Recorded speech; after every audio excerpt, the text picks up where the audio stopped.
Bonjour, alors on va traiter l'exercice 20 sur la localisation à partir de la distance à des murs.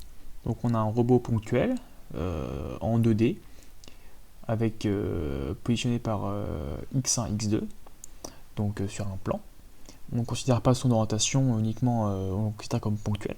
Donc on nous rappelle uniquement la formule mathématique pour la distance à un mur à partir des déterminants et des vecteurs qui pointent vers les murs. Donc, on va devoir donner une estimation de la position du robot et écrire un programme qui nous la donne à partir de ces points-là pour les murs. Et DI sont les distances. Donc d'abord ce qu'on peut faire, on va sur Python.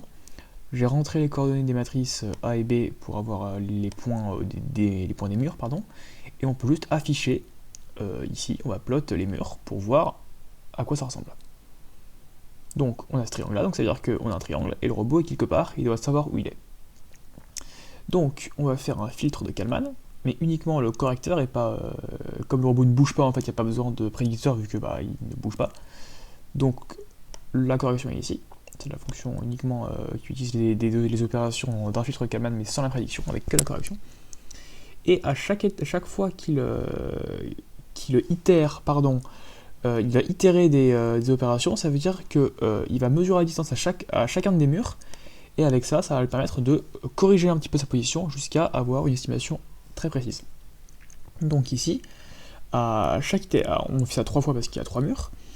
Là, on calcule juste la distance qu'il y a entre chaque mur, on utilise la formule ici, quoi, celle-ci. Et là, on applique la correction à x chapeau et à gamma x.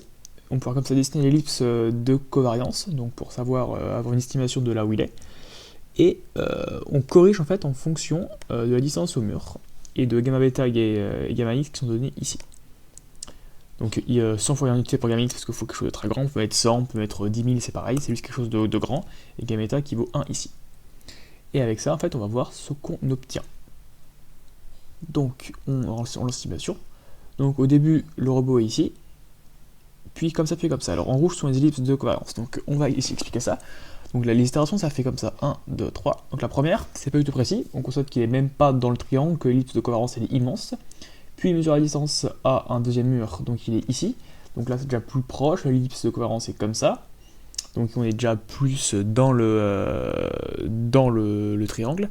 Et au troisième mur, on est vraiment bien dans le triangle, avec l'ellipse qui se réduit en taille, comme ceci. Et le robot qui est déjà beaucoup plus centré, donc beaucoup plus dans le triangle. Donc en fait, si on avait un carré ou un pentagone, en fait, plus on aurait de côtés au polygone et plus on aurait de distance à mesurer, plus en fait on aurait pu faire d'itérations et plus on aurait pu savoir précisément où est-ce qu'on est. Parce qu'on voit bien que les ellipses, elles passent de celle-ci à celle-ci à celle-là, donc elles se réduisent grandement. Donc c'est là qu'on voit l'utilité des filtres de Kalman, ça veut dire que quand plus il y a d'itérations et quand on itère au fur et à mesure des corrections, eh bien on obtient de manière très précise la position du robot. Donc voilà pour cet exercice assez rapide.